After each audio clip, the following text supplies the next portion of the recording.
Bonjour, aujourd'hui on est là pour parler des nouveaux ski rockers. C'est une sorte de ski qu'on voit de plus en plus sur le marché dans toutes les catégories de ski. Pour bien vous expliquer c'est quoi un rocker, on va commencer par vous montrer un ski régulier. En fond, si on prend deux skis collés un sur l'autre, vous allez voir qu'il y a une très bonne distance entre les deux skis et un point de contact très haut sur le ski. C'est des skis qui sont conçus comme on en voit depuis plusieurs années, autant dans les skis traditionnels que comme dans le parabolique. Le ski rocker, ça vient des skis de poudreuse, qui est vraiment à l'opposé d'un ski avec une cambrure. Enfin, on va avoir un truc comme ça ici.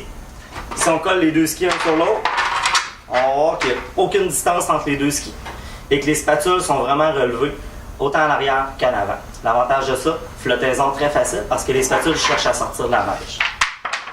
En découle de ça plusieurs types de rockers. On a réussi à développer des skis poudreux qui sont plus appropriés aux conditions du Québec. Enfin, si on prend un ski comme ça ici, on va mixer deux technologies. On va avoir une cambrure au centre qui va nous permettre de quand même skier sur le dur si on en a besoin.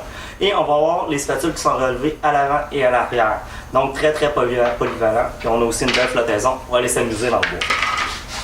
On a aussi des rockers dans les skis tout-terrain, comme c'est ici.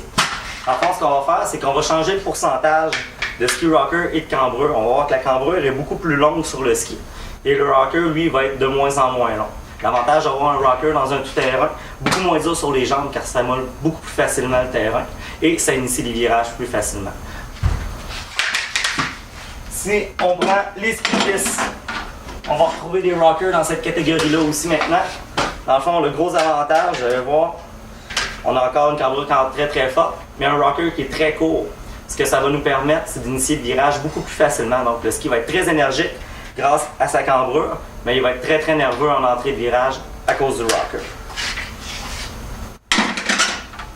Et pour les skis débutants, dans le fond, l'avantage pour ces skis-là, c'est que pour un skieur qui n'a pas encore beaucoup de technique, il ne sera pas obligé d'appliquer beaucoup de pression sur son ski pour initier le virage. Vu que la spatule est déjà pré-arquée dans le devant, aussitôt qu'il va incliner son ski un peu, le ski va tout de suite accrocher. Donc c'est un super bon outil d'apprentissage pour les débutants. Donc je vous invite à venir voir toutes les sortes de rockers qu'on a au magasin. On en a dans toutes les catégories de skis, autant poudreux, ski de piste, tout terrain, on en a pour tous les goûts.